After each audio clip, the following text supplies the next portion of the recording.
Jai Hind students, today we will discuss one important question from grade 10 civics.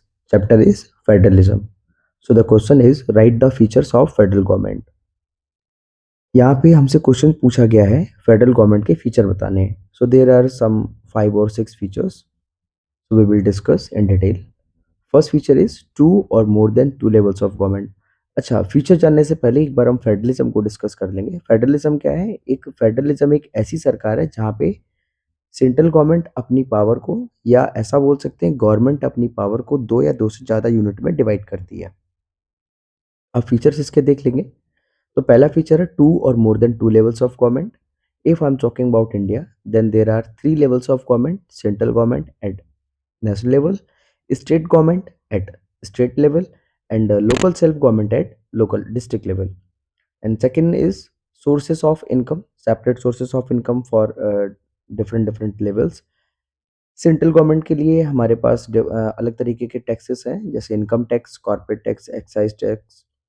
State government की अगर हम बात करें तो agriculture tax, building tax, liquor tax, entertainment tax. And local self government की बात करें तो फेयर और एग्जीबिशन पे जो टैक्सेस लगते हैं वो, एंड जो हाउस टैक्स है, वाटर टैक्स है वो. ठीक है. तो ऐसे ही separate sources of income, sources of revenue for each level are clearly mentioned in the constitution. Next, division of power. Constitution clearly divides the power between the government. यहाँ पे कॉन्स्टिट्यूशन पावर को क्लियरली डिवाइड करता है central और state के बीच में. जैसे India में power is divided between 3 list. The subject which are mentioned under union list, only state government having a right to make a law on that subject. The subject which are mentioned under state list, only state government having a authority or right to make a law on that subject. And the subject which are mentioned under concurrent list, only not only the state or central, here both government can make laws on this subject. Next is independent judiciary. Judiciary is independent in India. Executive और legislative यहाँ पे क्या करते हैं कि अपना role play करते हैं. जैसे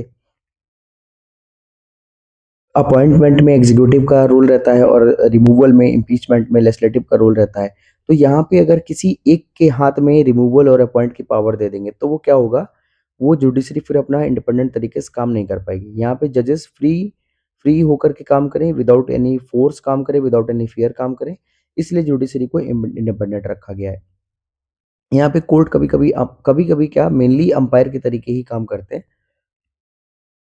सुप्रीम कोर्ट को इंटरप्रेटर ऑफ द कॉन्स्टिट्यूशन भी बोला जाता है. क्यों? क्योंकि जब भी कभी ऐसा इशू होता है, प्राइम मिनिस्टर या प्रेसिडेंट कभी इन इश्यूज में फंसते हैं, तो प्रेसिडेंट के पास अथॉरिटी होती है कि सुप्रीम कोर्ट से वो अपना डिस्कशन ले सके या उससे उनकी एडवाइस ले सके. तो मेंशन है independent judiciary, courts act as an umpire, supreme court is the interpreter of the constitution, executive and legislative will not interfere in the judiciary.